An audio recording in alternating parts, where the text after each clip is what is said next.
রাজশাহী নগরীর হেতেমখা এলাকায় জমি সম্প্রান্ত বিরোধী আপন ভাই ও বোন হত্যা মামলায় আসামি তরিকুল ইসলামকে মৃত্যুদণ্ডের আদেশ দিয়েছেন আদালত। মঙ্গলবার দুপুরে অতিরিক্ত মহানগর দায়রার জজ প্রথম আদালতের বিচারক আবুল কালাম আজাদ এই রায় ঘোষণা করেন। মামলার এজাহার সূত্রে জানা যায়, 2015 সালে 6 এপ্রিল রাত 2:30টার দিকে পারিবারিক জমি জমা নিয়ে বিরোধে তরিকুল ইসলাম তার ভাই সাদেকুল ইসলামকে নিজ বাড়িতে শাবল দিয়ে বুকে আঘাত করে হত্যা করে। এ ঘটনায় তার বোন আক্তারা জাহান কল্পনা দেখে ফেললে তাকেও হত্যা করা হয়। তাৎক্ষণিক স্থানীয়রা বিষয়টি পুলিশকে জানালে পুলিশ তরিকুলকে রাতেই গ্রেপ্তার করে।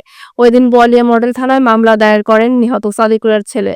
পুলিশ তদন্ত শেষে একমাত্র আসামি তরিকুল ইসলামকে দোষী সাব্যস্ত করে আদালতে চার্জশিট প্রদান করেন।